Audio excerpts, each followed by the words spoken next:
name's Taylor Hull. I'm from Sonoa, Georgia, just outside of Atlanta. And I drive the 2016 Comp Cams Achilles tire Cadillac ATS-V.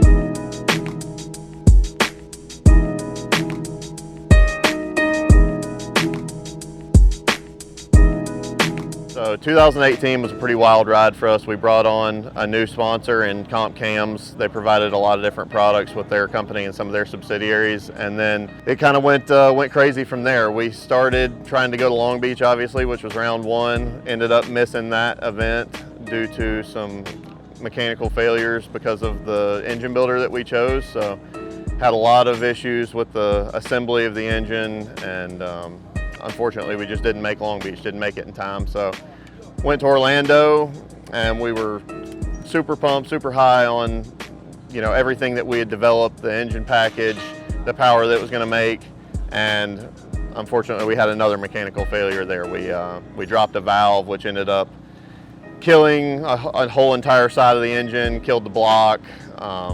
Just unfortunately bad parts, nothing provided by any of our partners, but just a stainless steel valve that wasn't up to the horsepower and the issues that Formula D can cause. So then we ended up putting a set of RHS heads on it and went on to later on in Atlanta, I believe. We had a good event in Atlanta. We had a fun battle with Chris Forsberg and ended up losing that in top 32, but that was okay because the car did really well, and that was a good experience being in our home state of Georgia, and a whole lot of fun being able to entertain the hometown crowd.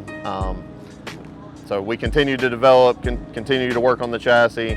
We finally got the motor right through Comp's help and John Kazi's help, and then that kind of led us up to a big culmination in Irwindale.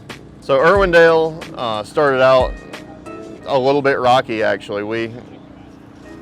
We bent a knuckle in the burnout box, so that one was, it kind of got us off on the wrong foot a little bit, but through some help from Justin Pollock, we were able to go over to his shop that night and weld it back up, and some help from Kevin Lawrence and his team as well. We were able to fix the knuckles and get the alignment back right and the toe back set, so that was great. We got back out Friday and had some really good practice sessions. Achilles tires were hooking up really, really well. We were able to get down to some lower pressures than we ever had, just continuing to get more and more and more grip and speed in the car. And that got us to qualifying, where we were feeling pretty confident, and went out for my first run of qualifying and decided to kind of abandon my usual strategy of getting a really solid run in that we could kind of be a little conservative on the first one, get in the show, and then go for it on the second one. I just decided to go ahead and go for it on that first run, and I thought I'd crash the car.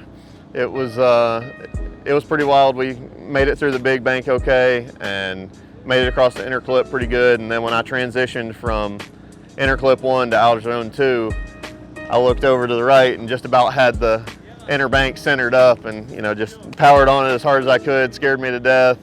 Drug the back bumper across the wall there in outer zone 2 and got the fans excited, got Jared excited, and it was a whole lot of fun to do and then to rewatch again. So really felt the momentum of our season kind of shifting and really turning a corner right there.